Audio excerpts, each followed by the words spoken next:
There is not one single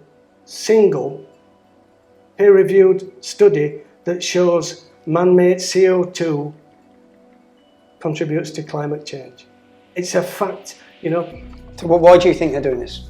Why do you think the net zero? Follow the money. I think ultimately it's an exercise in, you know, and again, this all sounds conspiracy theorist. Not for anyone who's researched it, doesn't it? You know, so forgive me if you think, oh God, any credibility that bloke had has just gone down the pan. No.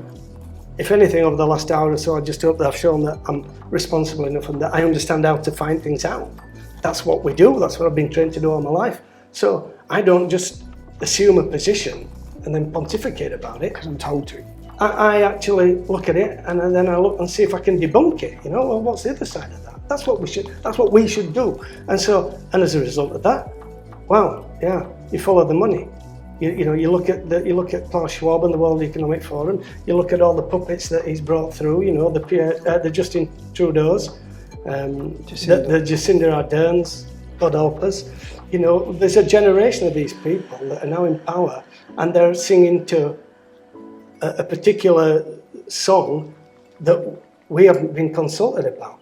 So Agenda 2030, all the different things that are going on. What's Agenda 2030 for those? Well, you know, again, you know, if you follow if you want to look up the World Economic Forum, most people, if you're watching this, you'll be aware of it.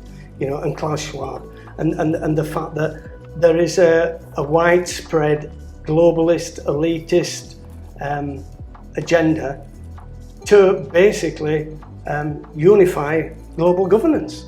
Yeah, and we've got amendments to the World Health Organization remit going through right now as we talk, which, you know, will basically give unelected, you know, leader of the WHO the power to enforce lockdowns and vaccine mandates on us. Where did we get a vote on that? On whose manifesto was that? So there's all of this stuff going on in the background. You know, every government that I've heard of so far has said, yeah, we love the idea of a central bank digital currency. Well, once you have that, you have control of your people, just like the communist in China. State in China. So, you know, and people are oblivious to it, and it's not getting. In other words, if you're not allowed to leave your 15-minute radius of 6 miles, the 15-minute cities, you know, we look at what Sadiq Khan's doing in London with the expanded ULEZ system. This is that with knobs on, you know, because once they've got control of it, you know, where you spend your, Mr. Lockwood, you bought 2 bottles of red wine this week, and you've had 3 pints at the Grey Horse pub. We're stopping your money, yeah. When they have control of that, they have control of you, you know. So I was in London just a few weeks ago, and you'd love this. I went into 3 pubs. I was walking down to the Cadogan Hall, down off Sloane Square to watch a concert. And I went in 3 consecutive pubs, and I ordered a pint of beer, and they brought it. And I went to give them a tenner, and they said, sorry, we don't accept cash. And I walked out of all 3 pubs and just left the pint stood on the bar. Bugger off, you know.